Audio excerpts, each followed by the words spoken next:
Hey everybody, I just wanted to do a really fast how to straighten your photos. If you have a line that you want to straighten or a horizon, it really works for anything. So I'll show you that real quick. So I'm going to go ahead and put myself in the corner. I'm in my classroom at school, by the way. Also an art teacher, photography and art. This is the one I wanted to open. And because it's a RAW file, it opens right up in Camera Raw. If you're trying out Camera Raw, which I hope some of you are trying to shoot RAW files, there's some cool things in here that you can do. You can change the angle of your image. And then when you hit enter, it will automatically crop it, just like that. So that's pretty easy.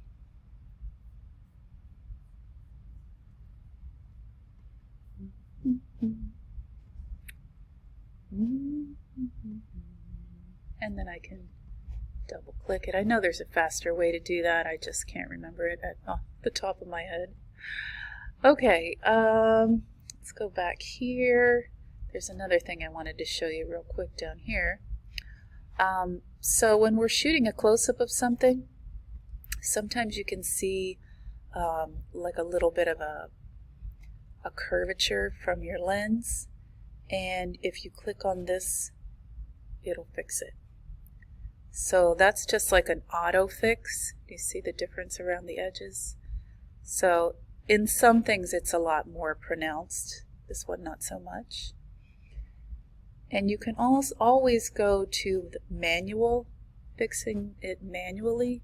So if you see like it's curved in or curved out, you can fix that here. So that's kind of fun. Okay, just for fun. Alright, let's open her up in Photoshop, and I'll show you that cool tool that I found. Well, I've been using it for years, but so if you click on crop, you'll get this little tool up here called straighten. Straighten is amazing. There's a couple different ways I could think about going with this photo. If I make a line, I just click and drag across the horizon. Then I can correct the horizon if that's what I'm going for, right? I usually like to see the horizon correct, unless you're trying something artistic, and I'm going to hit return so it crops what I just did. But I will tell you that sometimes those artistic things, choices, you know, those angles, don't work out because they look a little bit amateurish. And I'm only saying that because, you know, when I started out, it was so much fun to just, you know, take crazy angles of everything. It has to be a really deliberate decision and not just, you know, just because you're doing that.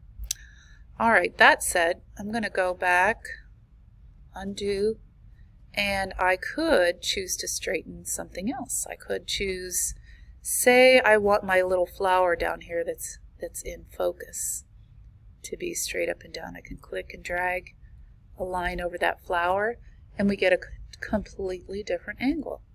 So now the flower is straight and the background is angled. So it's really just, you know, I probably wouldn't make that choice, so I'll go back, but it's, you know, it's interesting.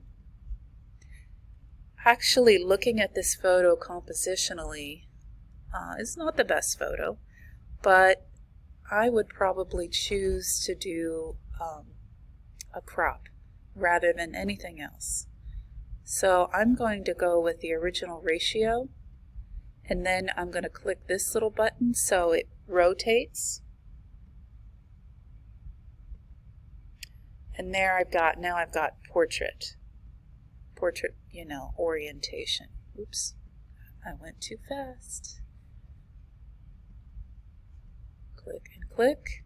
Okay, now I got to put it where I want it. So this crop window is actually got the rule of thirds built right in.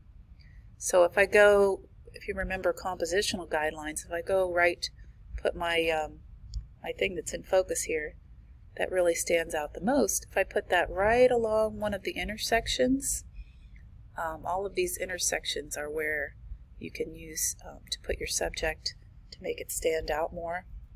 I kind of like that. And then I don't really notice the horizon at all. It's so soft, and you know, it really becomes more about this flower. So anyway, quick fun tip, the straighten tool. I hope you try it, have fun with it, and I'll talk to you soon.